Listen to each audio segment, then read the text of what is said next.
আসসালামু আলাইকুম। মাহে রমজানের শুভেচ্ছা জানিয়ে আরেকটি ব্লগে সবাইকে স্বাগত জানাচ্ছি বন্ধুরা। তো দেখো, সকালবেলা ঘুম থেকে উঠে চলে আসলাম রান্নাঘরে।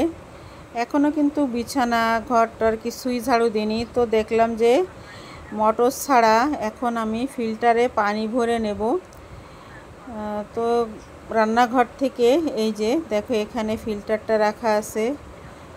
আর আমাদের ফিল্টারের উপরের যে ওইটা দিয়ে পানি এখন আর আসছে না, মেশিনটা পাল্টাতে হবে।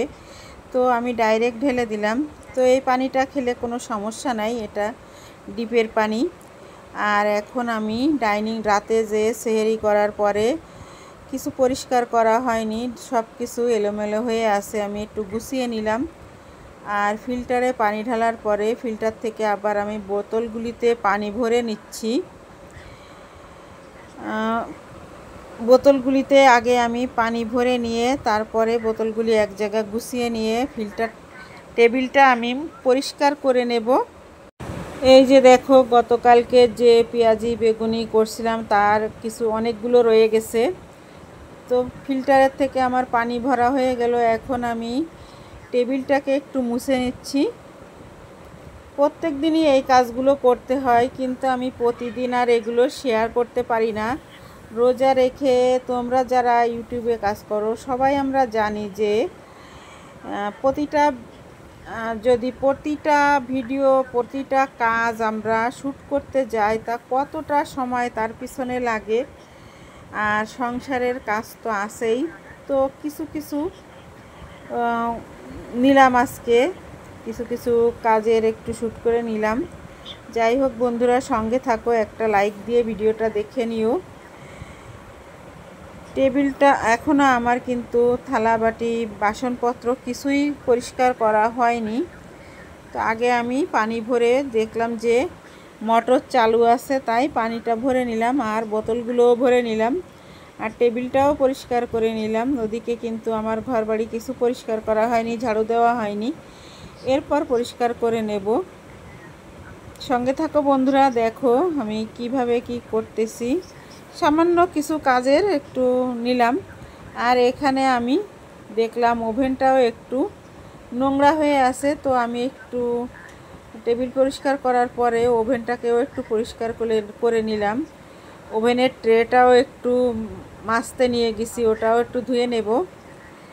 একটু তেল মশলা পড়ে আছে ট্রেটাতে।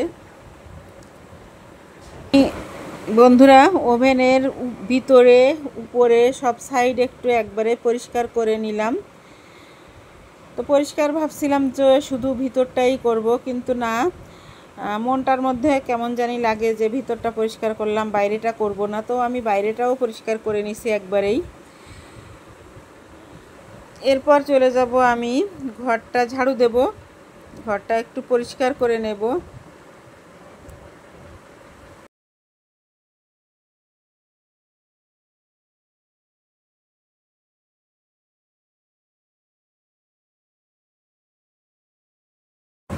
এই যে চলে আসলাম ঘর পরিষ্কার করে, ঘর ঝাড়ু দিয়ে নিয়ে যেতে। তো এখন আমি ঘরটাকে ঝাড়ু দিয়ে নেব। বন্ধুরা, শরীরটা খুব একটা ভালো লাগছে না, ভয়েসটা দিতেও মন চাচ্ছে না। তোমরা আমার কণ্ঠস্বর শুনলেই বুঝতে পারবে। তারপরেও প্রতিদিন যেহেতু ভিডিও দিচ্ছি, তাই ভয়েসটা দিয়ে নিই আর ভিডিওটা আপলোড করে দেব।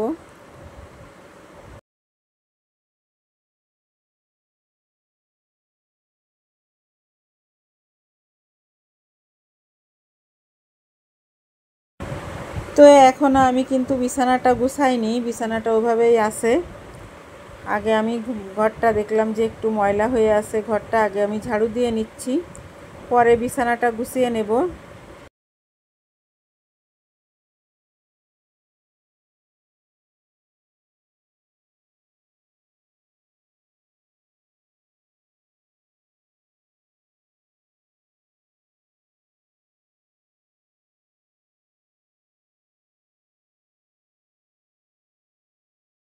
বন্ধুরা, সকালের কাজ শেষ করে এটা হচ্ছে দুপুরের পরের ভিডিও। তো আমি রান্না করব কি, লাউ দিয়ে আর চিংড়ি মাছ দিয়ে রান্না করব।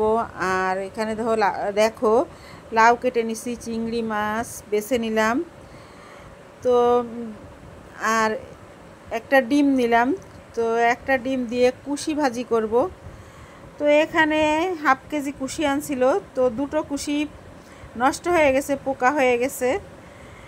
তো একটা কুশি ভালো ছিল, সেই একটা কুশি আমি ভাজি করে নেব। তো কড়াই দিয়ে আমি তেল দিয়ে দিচ্ছি। প্রথমে আমি লাউটাকে রান্না করে নেব। তো লাউ রান্না করার জন্য আমি কড়াইতে দিয়ে দিলাম তেল, আর তেল দিয়ে পেঁয়াজটা দিয়ে দিলাম। পেঁয়াজের আমি একটু বেরেস্তা করে তুলে নেব। আমি কিন্তু লাউ রান্না করতে গেলে একটু পেঁয়াজ বেরেস্তা করে তুলে রাখি। আর এটা একটু ভাজা জিরা দিয়ে বেটে লাউ রান্নার পরে দিয়ে দিলে কিন্তু খেতে খুব ভালো লাগে আর দেখতেও ভালো লাগে, অন্যরকম একটা ফ্লেভার আসে। তো এখানে দেখো আমি চিংড়ি মাছ দিয়ে দিলাম, পেঁয়াজ রসুন আর মরিচ দিয়ে দিলাম, হলুদ লবণ দিয়ে দিলাম। এখন চিংড়ি মাছগুলিকে ভালো করে একটু মশলার সঙ্গে কষিয়ে নিয়ে এর ভিতরে আমি লাউগুলি দিয়ে দেব।